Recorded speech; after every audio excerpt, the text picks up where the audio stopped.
ناظرین، نارملی ہمارے ہاں ایک تصور پایا جاتا ہے بنیادی طور پہ مسلمانوں میں، جس طرح اللہ کریم کی ذات پر، اللہ کی وحدانیت پر، رسول اللہ صلی اللہ علیہ وسلم کی خاتم النبیین ہونے پر، جس طرح ملائکہ پر، یوم آخرت پر، کتابوں پر ایمان لانا ضروری ہے، اسی طرح تقدیر پر بھی ایمان لانا ضروری ہے۔ لیکن یہ مسئلہ اتنا نازک ہے کہ سیدنا علی فرمایا کرتے تھے جب کوئی تقدیر کے بارے میں سوال کرتا کہ میاں یہ گہرا سمندر ہے، بچ کے چلو۔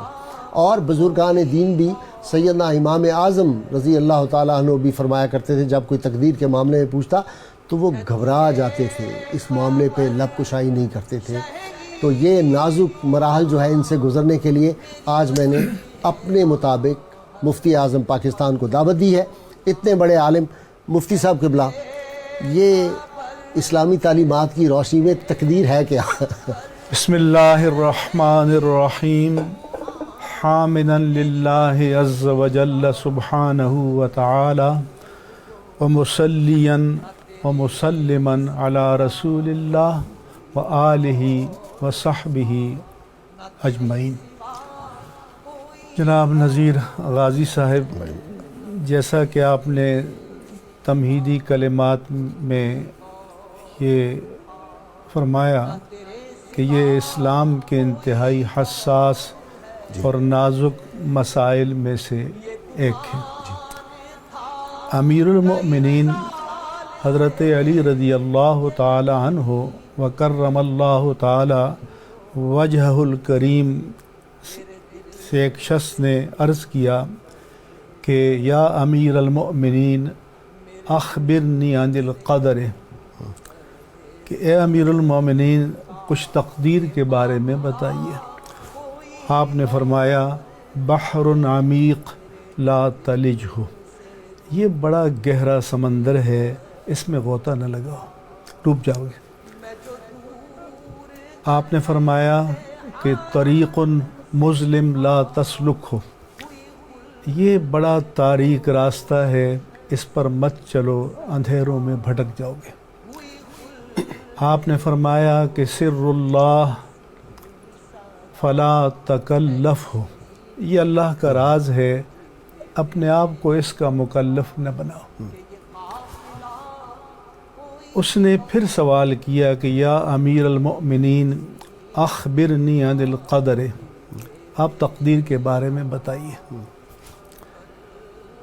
تو حضرت علی رضی اللہ تعالی عنہ نے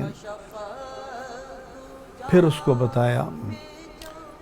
اس نے پھر سوال کیا تو آپ نے فرمایا کہ یہ بتاؤ کہ اللہ کی رحمت پہلے ہے یا افعال پہلے ہیں؟ تو اس نے کہا کہ اللہ کی رحمت پہلے ہے، یعنی ہم بالفرض اللہ کی ثنا بیان کریں، اس کے پیارے مصطفیٰ پر صلاۃ و سلام بھیجیں، اس کی عبادت کریں، تو اس نے ہمیں پہلے حیات عطا کی، پھر ہمیں اشرف المخلوق انسان بنایا، پھر عقل و شعور کی نعمت عطا فرمائی، پھر اپنی معرفت نصیب فرمائی، اپنے نبی کی غلامی نصیب فرمائی، تو پھر ہم کچھ عمل خیر کرنے کے قابل ہوئے۔ اس نے کہا کہ اللہ کی رحمت پہلے ہے۔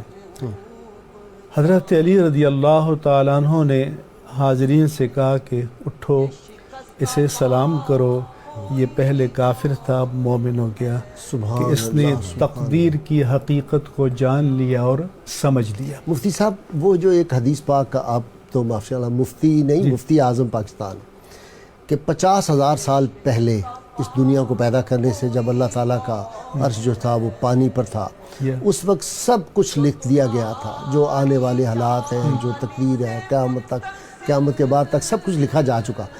اب جب لکھا جا چکا ہے تو میں جو مرضی کر لوں، آپ جو مرضی کر لیں، تو وہ تو لکھا جا چکا ہے۔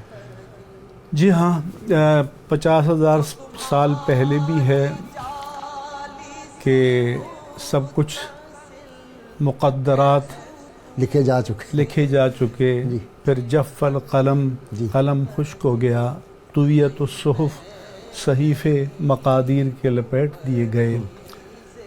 دوسری حدیث پاک میں ہے کہ جب انسان کا نطفہ قرار پاتا ہے رحم مادر میں تو 40 دن کے بعد وہ علقہ بنتا ہے، خون کی پھٹکی یا منجمد خون. جی بالکل ٹھیک. پھر 40 دن کے بعد وہ گوشت کا لوتھڑا بنتا ہے. پھر 40 دن کے بعد ہڈیوں کو گوشت پہنایا جاتا ہے، یعنی یہ سارا انسان کی پروسیس ہو گیا. تخلیق ہوتی ہے. جی ٹھیک ہے. اور پھر اللہ تبارک و تعالیٰ کی طرف سے 4 چیزیں کتبت لکھ دی جاتی ہیں. جی. فرمایا کہ وہ 4 چیزیں اجلہ و رزقہ سعید و شقی، کہ اس کی اجل موت کا وقت کیا ہے، اس کو رزق کیا ملے گا، یہ سعید ہے یا شقی ہے.